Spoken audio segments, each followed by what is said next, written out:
Welcome to the Pardesh channel. Today we explain Prophet Samuel 2, chapter 22, in a clear and simple way, step by step. Now, this chapter is just an incredible, epic poem. It spans 51 deeply emotional verses. Think of it as King David's magnum opus of gratitude. It's a spectacular song where he's looking back over a really long, arduous lifetime of danger, warfare, and narrow escapes, and he's singing a masterpiece of thanks to the ultimate source of his survival. We're going to walk through this text carefully, verse by verse, so we can understand exactly what David is saying, why he's saying it, and the incredibly rich imagery he uses to describe his journey. So, before we unpack the poetry itself, we really need to establish exactly where we are in David's story. And the very first verse makes it incredibly clear. We're at a very specific and actually quite rare point of rest. To truly feel the weight of this song, you have to remember what David has endured up to this point. He spent years of his youth as a hunted fugitive, hiding out in desolate deserts from King Saul, a monarch who was wielding the full power of the state just to see him dead.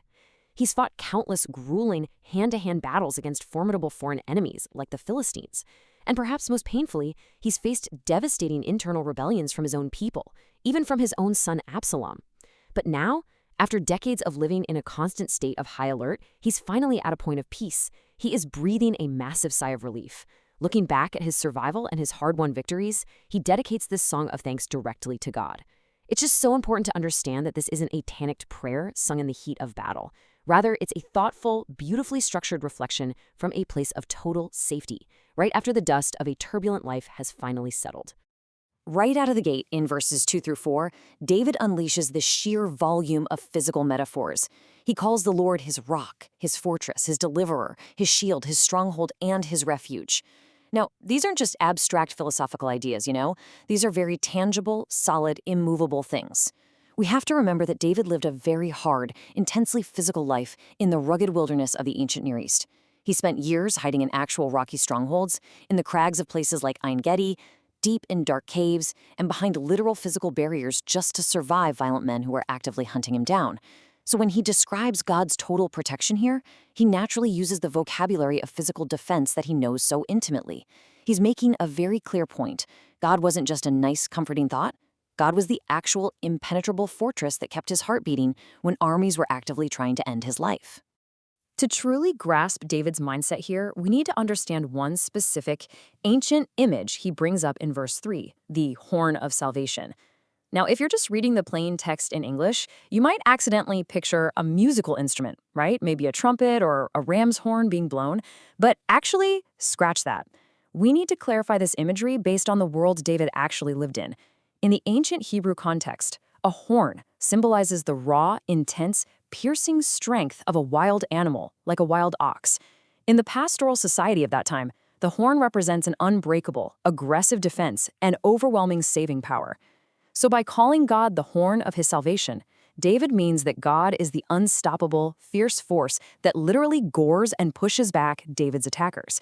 It's a symbol of absolute, dominant, active power that intervenes to save his life from certain destruction. And notice how this intense peril contrasts so perfectly with God's response in verses 5 through 7. On the one hand, David describes his past danger with this terrifying, suffocating imagery. He talks about the waves of death swirling around him, the torrents of destruction overwhelming him, and the literal cords of the grave coiling around him, pulling him down into the dark. It is that visceral, panicky feeling of drowning, of being tangled underwater with no oxygen and absolutely no human way out. He was trapped right at death's door. But how does God respond to this chaos? Well, in his deepest distress, when he was completely trapped and entirely out of options, David simply called out to the Lord. And the text powerfully notes that God heard his voice from his heavenly temple. The contrast is just staggering. From the chaotic, muddy depths of the grave, a single, desperate human cry travels all the way up and reaches the majestic ears of God in his sanctuary. And when God hears that desperate cry, he doesn't just send a messenger or an angel, he comes himself.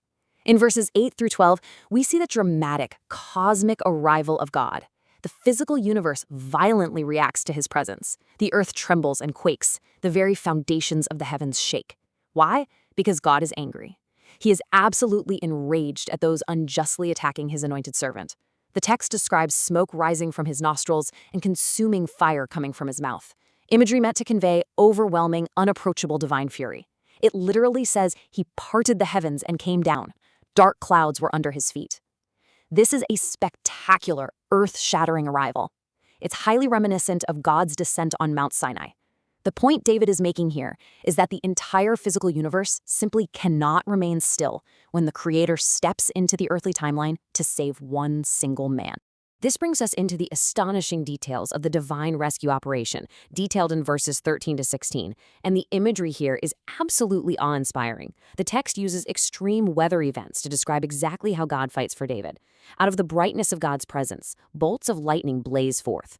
The Most High thunders from heaven. He shoots his arrows, which the text clarifies are actually blinding bolts of lightning, and completely scatters David's enemies in terror. It even says that at the rebuke of the Lord, at the fierce blast of breath from his nostrils, the very valleys of the sea were exposed, and the foundations of the earth were laid bare. It's this vivid, overwhelming picture of God utilizing massive natural forces, literally turning the weather itself into his own personal armory to completely rout the enemy forces. But then, after all that cosmic upheaval, the shaken mountains, and the dramatic weather, the action suddenly becomes incredibly gentle and highly personal in verses 17 to 20. God reaches down from on high. He bypasses the storm entirely, takes hold of David, and personally draws him out of the deep waters. David says, "He rescued me from my powerful enemy, from my foes who were too strong for me." And the beautiful contrast here is that God takes him from the suffocating, crushing danger of deep waters and brings him out into a spacious place. Now, in the Hebrew mind, a spacious place means freedom. It means you are no longer cornered, restricted, or trapped by your enemies. You have wide, safe, open space where you can finally, truly breathe. And the text tells us the simple, profoundly moving reason why God did all this: because he delighted in me. And, this provides a perfect transition into the next major section of the chapter. We've seen the drowning distress, and we've seen the epic, world-shaking rescue. But it begs a really critical question that any listener would naturally ask. Why did God choose to rescue David? Why this spectacular, heaven-parting intervention for this one particular shepherd turned king? Well, as we look at verses 21 through 25, the theme of the poem fundamentally shifts. It moves from the physical rescue itself to the moral and spiritual reasons behind it. David is going to explain the specific conditions of his relationship with God. So here is David's own explanation in verse 21.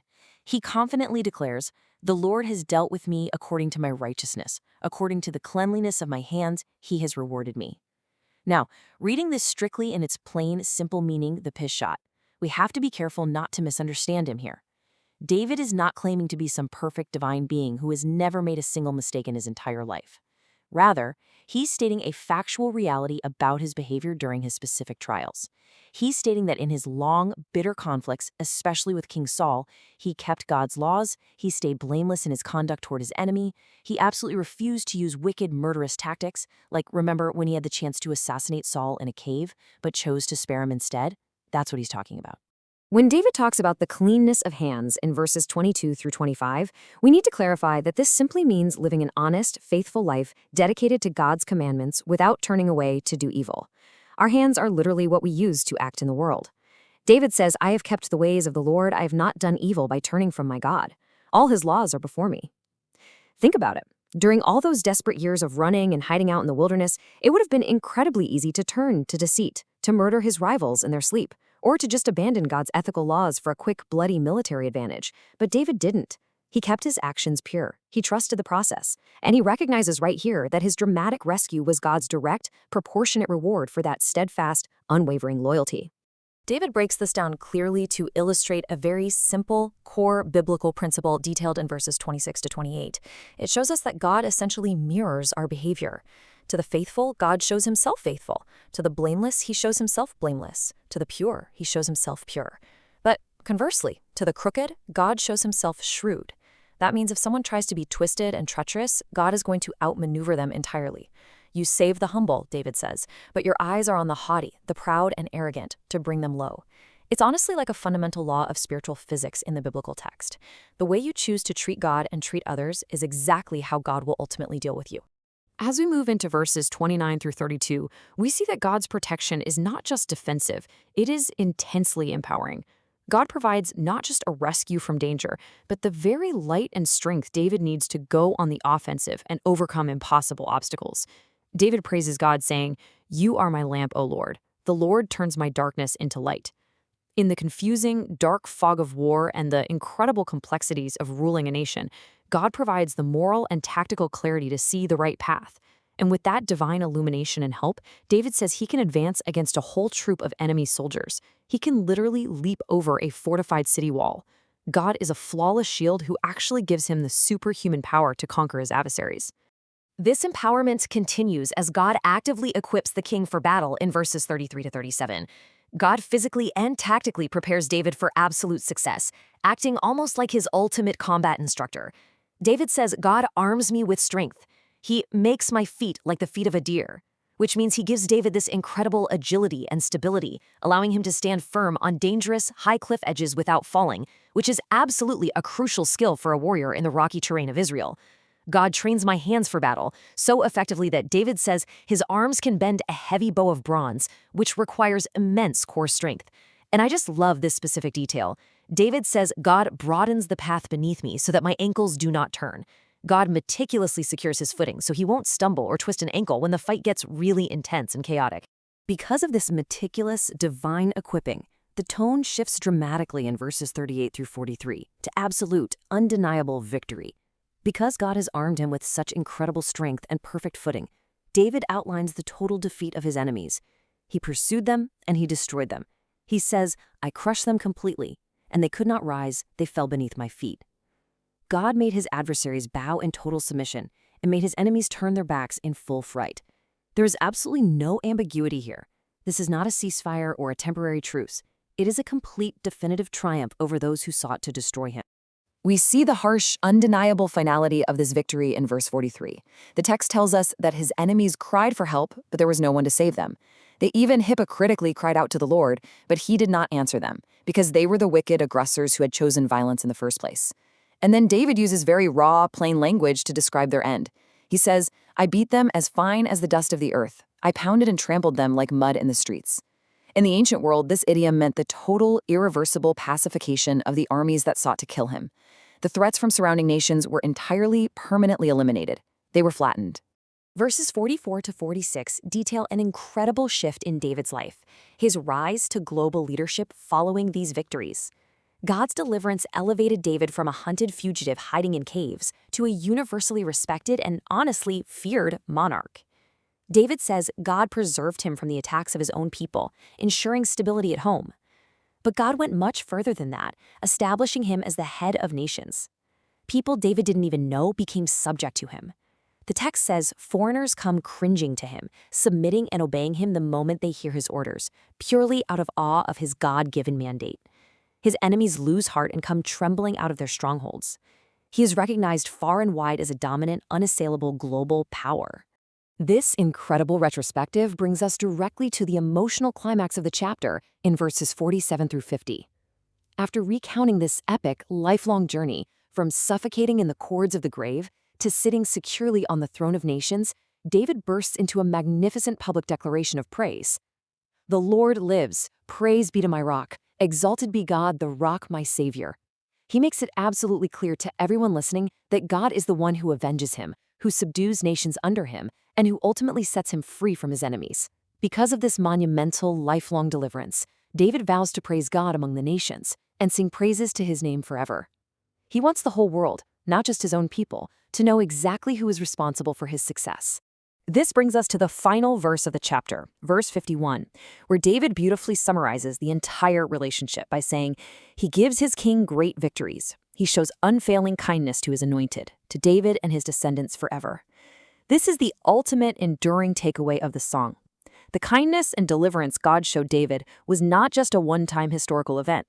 It established a perpetual, eternal covenant for David's entire lineage. God's faithfulness to his anointed king extends far beyond David's own lifetime, stretching out into the future of his descendants forever. Let's take a quick moment to pause and recap the simple, profound ideas we've just learned by walking through this sweeping chapter. We followed a very clear historical and spiritual sequence. First, we saw that God is the absolute ultimate refuge. When David was in deep distress, facing literal death and the feeling of drowning, God was the immovable rock that saved him. Second, we learned that this dramatic, heaven-shaking deliverance is deeply tied to faithfulness and pure actions. David kept his hands clean, refused to use wicked tactics, and stayed unconditionally loyal to God's ways. And third, we saw that any true strength, whether it's the tactical agility to run or the sheer power to achieve total victory, comes strictly and entirely from the Lord. So what you should really take away from this is how to apply David's ancient experience directly to your own life today. Look, we might not be fighting ancient armies, running from spear-throwing kings, or bending heavy bronze bows, but we all face overwhelming waves of distress and our own tough, very real modern battles. The text leaves us with a timeless blueprint. How can you make God your rock today? By maintaining your integrity. By keeping your hands clean even when the world makes it incredibly difficult. By staying fiercely faithful to God's ways and never, ever hesitating to call out to Him when you are in distress. Trust that He hears your voice from His temple just as clearly as He heard David's. Thank you for learning with us. If this helped you understand the chapter better, like, subscribe, and join us for the next chapter.